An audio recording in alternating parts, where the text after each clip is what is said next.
you, Dave Chappelle. I said, excuse me? She said, I worked all week for this shit, and this show sucks. The whole crowd band together and started chanting, we want our money back. We want our money back. I said, oh shit. I snapped out of it.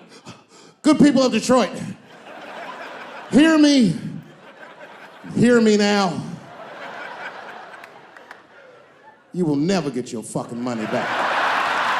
I said, I'm like Evel Knievel. I get paid for the attempt. I didn't promise this shit would be good. Boo, they said, fuck you. This went on for a long time. And then after the show, I felt so bad, I took half of the money from the show, thousands of dollars. I said, I'm gonna give this to charity. You know what I did? I bought $25,000 worth of bubble gum and drove around Detroit and handed it out to the homeless so they could chew it and still be hungry. I had an experience with the Klan. They came to my house when I was little. But my mother, this is a strong woman, my mother, she went right to the door and opened it and gave him candy. And my mother used to tell me this thing, I don't even know if you remember, but you said this to me more than once. You said, son, sometimes you have to be a lion so you can be the lamb you really are. And I told my mother, you can ask her, I said, Mom, I'm gonna make it all the way to the top of the socio-economic ladder. I'm a smart kid. My dad takes me outside and he's like, listen, everybody wants to make it and you might not make it. And I said to my dad, well, that depends on what making it is, Dad. He said, if you keep that attitude, I think you should go. He said, but name your price in the beginning. If it ever gets more expensive than the price you name, get out of there. Let me tell you, this kid is only 16 years old. Listen to what he did to me. This motherfucker calls me up in the middle of the night. It was 1 o'clock in the morning. He goes, Dad, don't be mad. I knew something was terribly wrong. I said, what's going on? He said, listen, I'm fine. And don't forget, you told me to do this. I'm at a party, and my designated driver had too much to drink. And me and my friends need you to come pick us up. I said, Jesus Christ, it's 1 o'clock in the morning, nigga. I am shit-faced. But I figured, fuck it, it's better me than some kid. I might as well roll the dice and go pick my nigga up. I said, all right, I'm coming to get you. Just give me the address and I'll be right there. And then he gave me the address and I was shocked. I said, son, you are not gonna believe this, but I'm at the same party, nigga. Everybody's mad about something. Recently, I got attacked online by some gay bloggers and it hurt my feelings. I have no problem with gay people, but I fucking hate bloggers. I'm not saying it because this person was gay. They was acting like a bitch online. They was like mischaracterizing my jokes, trying to make a point off of me, when it's like, yo, I'm your ally, motherfucker. I'm not trying to stop gay people. I got better shit to do. This motherfucker was saying things to try to get gay people to beat me up. Seriously, he was like, Dave Chappelle's jokes. I don't know how he actually talks. I'm just making his voice up. Dave Chappelle's jokes were an affront to the manhood of all gay men. What the fuck does that mean? I didn't say anything that would allude to gay men not being men. I know you meant. In fact, what could be manlier than fucking another guy in the ass? It's the most gangster shit I've ever heard of in my life. I told you I'm not cut out for that. I'm a pussy. I remember I was at this bar one time. This is that kind of bar it is. I was in there one time, I was fucked up. And I turned around to everybody in the bar. I go, hey, everybody, I'm gonna buy everyone in the bar around the drinks. And all the motherfuckers was like, hoorah! And the bartender knew I was drunk, so she pulled me aside. Mr. Chappelle, are you sure about that? That's going to be $16. Guess who was in the bar? I thought I was seeing things. I looked across the room and I saw the trans bitch from the picture. I said, what is a trans person doing in a place like this? This is very dangerous behavior. And she was with two big, buff, gay black dudes. I didn't know these dudes, but I know they was gay. If they had a dick in their mouth, they wouldn't look any gayer than they did just sitting there. They had 1980s gay face. You know what that is? Remember in the 80s when gay people looked surprised all the time?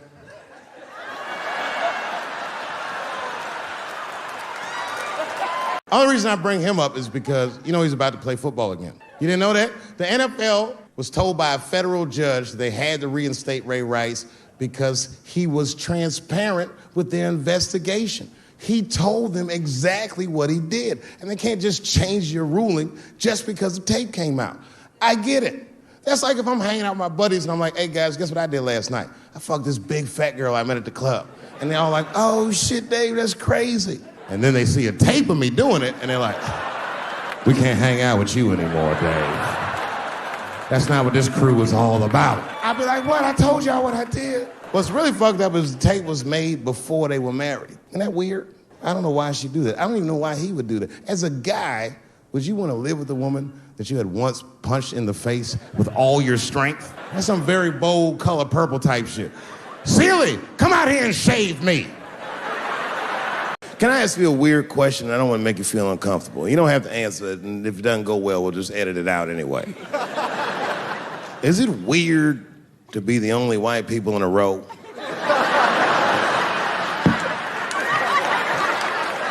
Is it weird? I mean, to be honest, does it feel strange? Are you worried at all?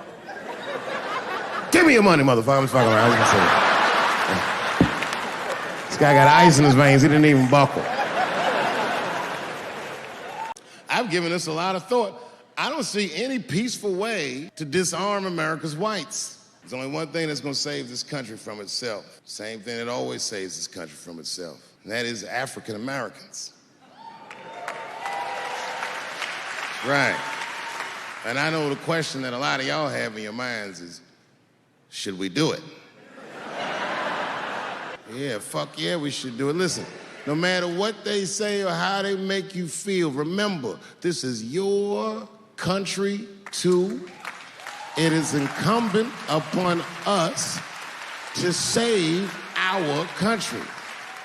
And you know what we have to do. This is a fucking election year. We gotta be serious. Every able-bodied African American must register for a legal firearm. That's the only way they'll change the law. Gay people have a hard time doing that recently. Here we go. Here comes the deep water. No, recently I've noticed that. I noticed it with that Manny Pacquiao controversy. Yeah, no, it was now in the gay community's defense, Manny Pacquiao said some outlandish shit about gay people. Very, very not nice things that I won't repeat, but there was biblical verses and some analogies to animals. Wasn't a good look. Nike took his shoes immediately, which I thought was a little harsh. A little harsh. You know what I mean? Because he's, just because he's Asian. You know what I mean? Fuck, you gonna take shoes off Asian dude to appease a gay dude. You know what I mean? No, you don't know what I mean. But Asian people kind of know what I mean. You know, and I was on stage not too long ago. I was in Syracuse, New York. Yeah, well, yeah, for Syracuse, but the show didn't go so good. All because I was talking about Bill Cosby a little bit. Not a little bit, I'll be honest. Talked about him for like maybe 25 minutes. And a woman stood up in the back of the room and she screamed out, "You are a fucking asshole for saying these things." I know. Instantly, I felt, like bad. Not bad about what I was saying. I just felt bad, like, oh, that's too bad she doesn't like the show. I didn't realize it at first. But not only did she say that, she was rushing the stage. By the time I just saw this shadowy figure fucking charging up the aisle towards me in full fight mode. I was horrified. I said, oh my God. I'm gonna kick this bitch in the face. Actually, my own actions drew a wedge between me and the community I hold so dear. A couple of weeks ago, I was supposed to be in Flint, Michigan for a charity benefit that was supposed to raise awareness for the appalling condition of the water in Flint. I don't know if you know this, but the water in Flint is fucking poisonous. It's actually making people sick. I mean, Hollywood people like, so what? At least they have water. But this water's fucked up. So a lot of black celebrities flew into Flint, and I was on the schedule to appear. So the reason a lot of people haven't heard about this benefit, it was the same day as the Oscars. So I was on my way to the airport to go to Flint, and then Chris Rock calls me and is like, hey, Dave, I got a ticket for you for the Oscars. Can you make it? And I was like, sure. sure, nigga, I'm on my way to the airport right now. Oh, come on, man. What am I gonna do about that water? What am I, a fucking superhero? I need to have fun. I need to live too. I didn't fuck that water up. Stevie Wonder was there. They didn't need me. I'm sorry, everybody. I've never been to the Oscars. You've seen the movies I make. Actually, my own actions drew a wedge between me and the community I hold so dear. A couple of weeks ago, I was supposed to be in Flint, Michigan for a charity benefit that was supposed to raise awareness for the appalling condition of the water in Flint. I don't know if you know this, but the water in Flint is fucking poisonous. It's actually making people sick. I mean, Hollywood people like, so what? At least they have water. But this water's fucked up. So a lot of black celebrities flew into Flint, and I was on the schedule to appear. So the reason a lot of people haven't heard about this benefit, it was the same day as the Oscars. So I was on my way to the airport to go to Flint, and then Chris Rock calls me and is like, hey, Dave, I got a ticket for you for the Oscars. Can you make it? And I was like, sure, nigga, I'm on my way to the airport right now. Oh, come on, man. What am I gonna do about that water? What am I, a fucking superhero? I need to have fun. I need to live too. I didn't fuck that water up. Stevie Wonder was there. They didn't need me. I'm sorry, everybody. I've never been to the Oscars. You've seen the movies I make. You know, and I was on stage not too long ago. I was in Syracuse, New York. Yeah, well, yeah, for Syracuse, but the show didn't go so good. All because I was talking about Bill Cosby a little bit. Not a little bit, I'll be honest. Talked about him for like maybe 25 minutes. And a woman stood up in the back of the room and she screamed out, you are a fucking asshole for saying these things. I know. Instantly, I felt, like bad. Not bad about what I was saying. I just felt bad, like, oh, that's too bad she doesn't like the show. I didn't realize it at first, but not only did she say that, she was rushing the stage. By the time I saw her, I just saw this shadowy figure fucking charging up the aisle towards me in full fight mode. I was horrified. I said, oh my God. I'm gonna kick this bitch in the face. Gender is a fact. This is a fact. Every human being in this room, every human being on earth had to pass through the legs of a woman to be on earth. That is a fact. Now, I am not saying that to say that trans women aren't women. I am just saying that those pussies that they got, you know what I mean?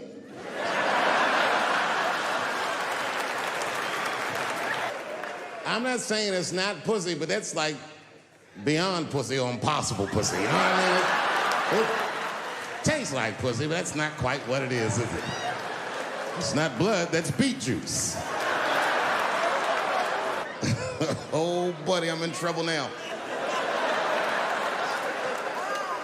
I gotta tell you, Harvey Weinstein's probably the first person that I ever looked at a photograph of and was like, yeah, he rapes.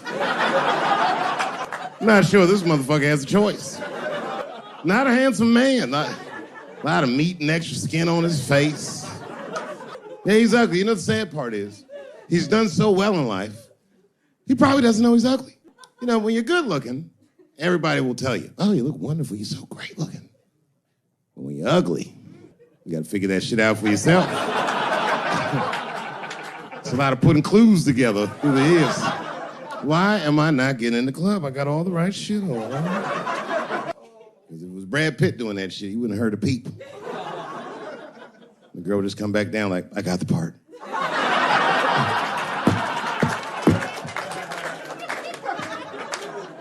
Yuck. I came in the club minding my own business, and a woman came up to me. She goes, oh my God, Dave Chappelle. And I was just being reciprocally nice. Hey, miss, how are you? Blah, blah, blah. Benign talk, nothing to it. And all of a sudden, this lesbian fella stepped between us. Hey, nigga, that's my girl. I said, yo, my man, back up like that. She said, I ain't backing up off shit, nigga, that's my girl. I said, bro, you're gonna have to give me 3 feet like this. She said, stop calling me a man, motherfucker. I'm a woman. I said, what? And then I looked deep in this nigga's cheekbones. I said, oh my God, you are a woman. It was just too much for me to even wrap my mind around. But I tell you what, I unballed my fist immediately, and I softened my posture so that she would know she's in no danger. I even changed the tone of my voice. I said softly, sweetly, like a pimp might say. Bitch, I'm about to slap the shit out of you. And remember, this is 15 years ago. I made a mistake. I didn't even know I had done anything wrong. I had written a sketch that had the word faggot in it. So she sits me down, we have a nice conversation. She tells me, oh, the sketches are great. I go, oh, fantastic. Well, then why am I here? She said, because David, there's no way that you can ever say the word faggot on our network. I didn't know I did anything wrong. I didn't try to defend myself. I said, all right, fuck it, I'll take it out. Have a good afternoon. And as I was leaving, it occurred to me, hey, Renee, quick question. Why is it that I can say the word nigger with impunity, but I can't say the word faggot? And she said, because, David, you are not gay. I said, well, Renee, I'm not a nigger either.